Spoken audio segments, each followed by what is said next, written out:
I stood at the edge of the hotel ballroom, trying not to touch anything. Everything was too polished, too perfect, like even breathing wrong might shatter it. The chandeliers above glittered like they'd been stolen from a movie set. Soft jazz hummed through the speakers, barely audible over the buzz of expensive laughter and champagne flutes clinking together. I adjusted the straps of my black dress for the third time, tugged down the hem again. I had debated for days whether or not to come. Every part of me screamed don't. But then Zoe, my foster daughter, had looked me in the eye and said, "You don't hide from people who try to erase you. You show up." So here I was. My name is Amara. I'm 39, I live in Oakland, and tonight I'm at a New Year's Eve gala hosted by my ex-husband's new wife. Yeah, that's a sentence I never thought I'd say. The invitation had arrived 2 weeks ago, thick cream cardstock with silver lettering, Celeste's signature embossed on the back flap like a brand. I thought it was a mistake. But then I saw my name printed, clear as anything. No +1.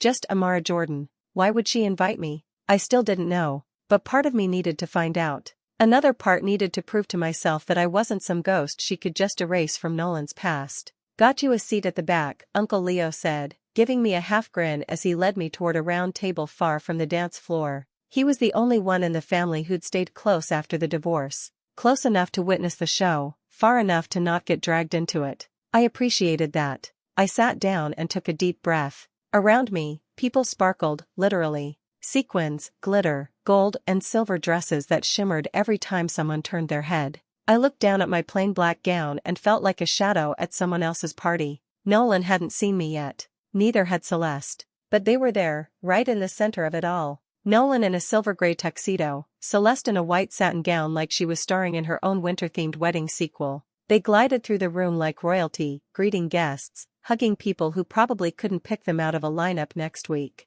"They're good at it, I'll give Em that," Leo muttered beside me, sipping from a short glass of something amber. "Selling the fantasy, I mean." "I almost didn't come," I admitted. Leo looked at me. "But you did. That means something." I gave him a weak smile and looked down at my lap. My hands were trembling. I curled them into fists and held them still. I didn't come here to start a scene. I just came to show up. For Zoe. For myself. Just then, I caught sight of her across the room, half hidden behind the kitchen door, dressed in catering black, a tray in hand. She saw me, grinned, and gave a quick thumbs up before disappearing back inside. I let out a breath I hadn't realized I was holding. Whatever happens tonight, I whispered to myself, I'm not the one who left. And I'm not the one pretending. Everything in that ballroom shimmered like it was dipped in magic. There were actual ice sculptures, 3 of them, glowing under soft blue lighting near the entrance. One was shaped like a swan, the other like a champagne bottle pouring frozen liquid into a crystalline flute,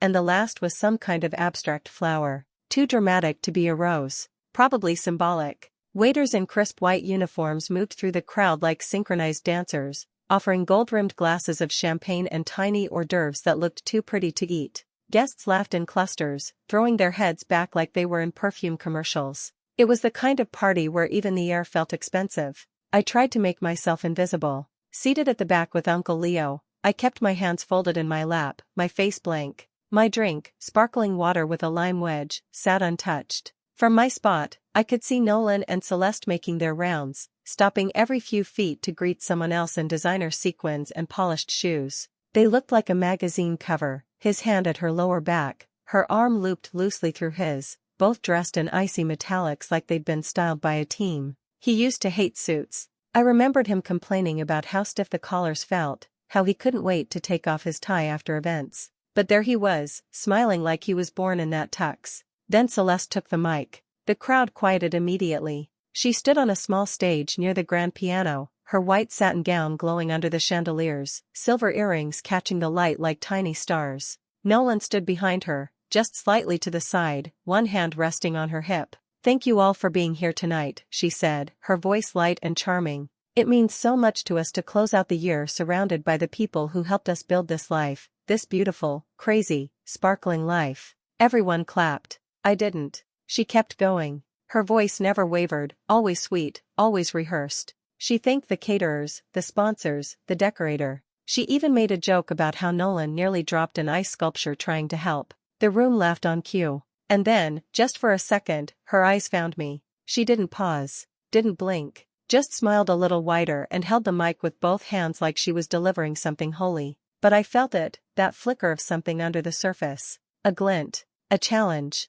She knew I was here. And that toast wasn't just gratitude. It was a declaration. I wasn't part of this life anymore. I was the ghost in the back row. And this gala, wasn't a party. It was a performance. It's not just a new year, she said, her voice ringing clear. It's a new chapter. And we're so grateful to be turning the page with all of you. More applause. Nolan kissed her temple, and the cameras flashed. I glanced at Uncle Leo. He raised his eyebrows and muttered, "New chapter, huh?"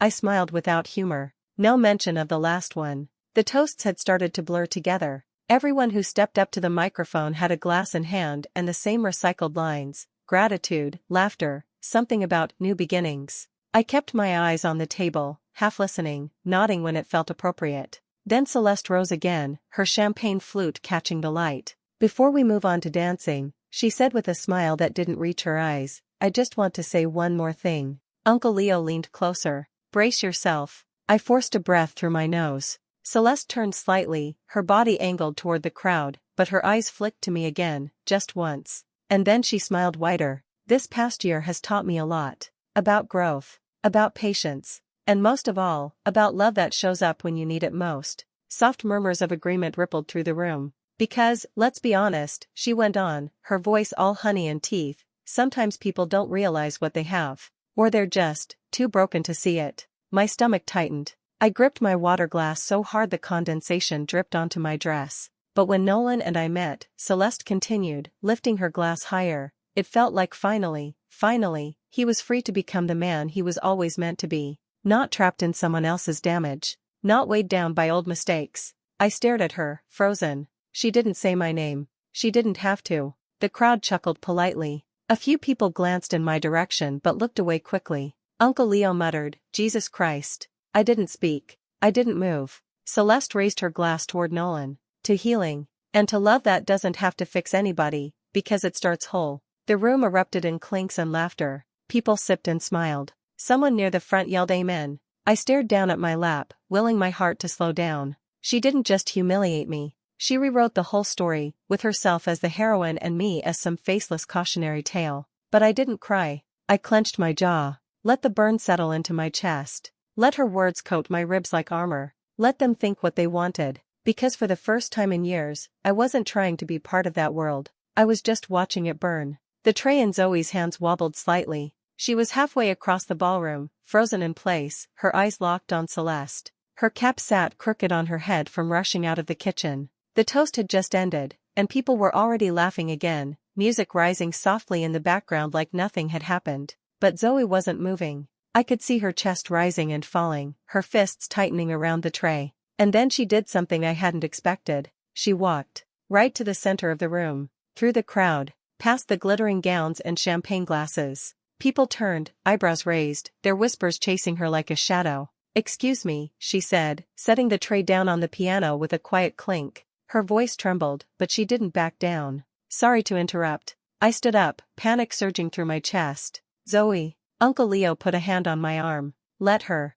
Zoe pulled the cap from her head and smoothed her hair, then turned to face the crowd. Her chin shook for a second, but then she squared her shoulders. "My name is Zoe," she said, "and I wasn't supposed to be here in this way." A hush swept the room. "I'm not just a server. I'm not just the girl in black you didn't notice carrying around crab cakes. I'm Nolan's daughter." Gasps. Audible now. Nolan's head jerked up, eyes wide. Celeste didn't move. Zoe took a breath. "I'm the child he left behind. Along with Amara. The woman he left when he decided this life," she gestured around the room, "was more important." A man near the ice sculpture coughed. Another guest shifted uncomfortably. "My mom, sorry, my foster mom, Amara, she raised me. Not perfectly, but honestly." "And all this?" She looked around. "This party? These toasts about freedom and healing? They're fake. Because you can't heal by erasing people." She looked directly at Celeste. "You can't steal someone's story and pretend it's yours just because you put it in a prettier dress." Silence. The kind that makes your skin itch. Amara felt tears pressing behind her eyes, not from pain, but from something deeper. Something that felt like pride fighting its way out of years of silence. Zoe's voice cracked just a little. "I wasn't going to say anything tonight. But then I heard someone talk about being too broken. Like love only counts when it's shiny." She paused. Looked around one last time. Well, here I am. Not shiny, not perfect, but real. And then she walked off the dance floor, right back to me, and for the first time all night, I smiled. The silence stretched long after Zoe's words had faded. Nobody knew where to look. Some guests stared at the ground, pretending their glasses were suddenly fascinating. Others exchanged tight whispers, unsure if clapping was appropriate or if this was the moment the whole night unraveled. The jazz band quietly packed up behind the curtain, like even they understood the vibe had shifted. Zoe walked back toward me, slow and steady, her fists clenched at her sides. I stood to meet her, heart pounding, but she didn't say anything,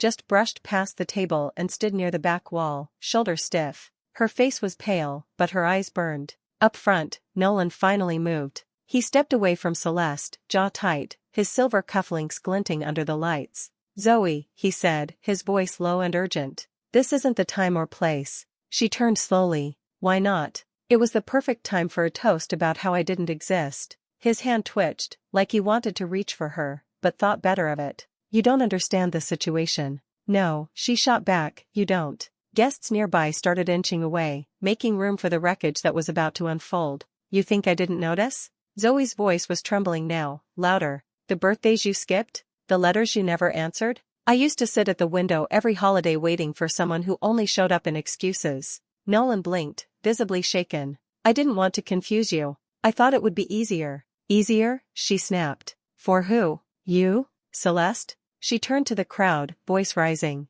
"Do you know what it feels like to grow up knowing you weren't enough for your own father to stay?" Celeste was still frozen beside the stage, scanning the crowd as if hoping someone might rescue her. But no one stepped up. Not a single hand lifted in her defense. People weren't whispering anymore, they were watching, listening. Uncle Leo leaned toward me and murmured, "You feel that?" I nodded. It was the weight of people shifting. Something in Nolan's carefully controlled world had cracked, and everyone saw it now. I reached over and took Zoe's hand. For years I had questioned myself, wondering what I lacked, what I did wrong. But tonight, with my daughter standing tall and the crowd silent in the face of truth, something settled inside me. It wasn't me. It never was. We barely made it out of the hotel before Celeste came after us. The heavy glass doors swung open behind us with a sharp whoosh, and her heels clicked across the marble like gunfire. "Amara," she shouted, her voice shrill and cracking. "Zoe." We stopped at the edge of the ballet loop, where the cold air slapped my skin through the thin fabric of my dress. I turned slowly. Zoe stood beside me, arms crossed over her chest, still shaking slightly. Celeste stalked toward us, her white gown dragging along the sidewalk, her perfect hair starting to unravel. "You ruined everything," she hissed, her eyes locked on me. "You had no right to show up and humiliate us." "Humiliate you?" I asked, my voice low. Was that before or after the toast about Nolan's freedom from damaged women? Celeste's jaw clenched. "You're twisting my words." Zoe stepped forward. "You meant every word. Don't pretend you didn't. That whole speech was designed to erase us. But guess what? We're still here." Nolan's voice came from behind her. "Celeste." He was standing near the doors now, his silver jacket gone, shirt slightly untucked like he'd rushed after her. For the first time tonight, he didn't look polished or poised. He looked unsure, small. Celeste turned to him, desperate. "Are you really just going to let her talk to me like that?" Zoe's eyes locked on him. Her voice was steady now, but icy. "Tell me, Dad, which part of this was protection? Leaving me behind? Or pretending I never existed while you threw parties with people who don't know your story?" Nolan opened his mouth, but nothing came out. His hands dropped to his sides. "Answer her," I said, my voice sharper now. "For once in your life, say it out loud. You didn't lose us, Nolan. You left." His eyes darted between me and Zoe, pleading for some kind of mercy he hadn't earned. I tried. "No, you didn't," Zoe cut in. "You made a choice. And now you want to act like the fallout is some big surprise." The silence that followed was long and heavy. Celeste crossed her arms, visibly trembling. "This wasn't supposed to happen." I let out a breath. "Yeah. That's the thing about rewriting history, sometimes the truth shows up anyway." I turned to leave, but Celeste stepped into my path. "You came here to cause damage. Admit it." "No," I said. "I came here because you invited me. You wanted a storybook night and thought I'd sit quietly in the shadows, grateful just to be allowed in the room." I stepped around her. "But the thing is, I'm done being grateful for scraps." Zoe followed without a word. As we walked toward the parking garage, the wind picked up, cold and stinging. I didn't flinch. Behind us, Nolan didn't call out. Celeste didn't chase us. And for once, I didn't look back. We stood outside the parking garage, under the flickering glow of a street lamp. The cold air bit at our arms, but neither of us said anything. I didn't even feel it, not really. I was still wrapped in everything that had just happened. Zoe leaned against the concrete wall, her arms wrapped tightly around herself. Do you think they'll talk about it? Inside, I mean. They already are, I said. That room turned cold the second you started speaking. She looked down, lips trembling just slightly. I wasn't planning to say any of that. I don't know. I snapped. You didn't snap, I told her. You told the truth. Zoe nodded slowly, then took a breath and looked up. Do you think he meant it? What he said back there? I think he meant not to say anything at all, I answered.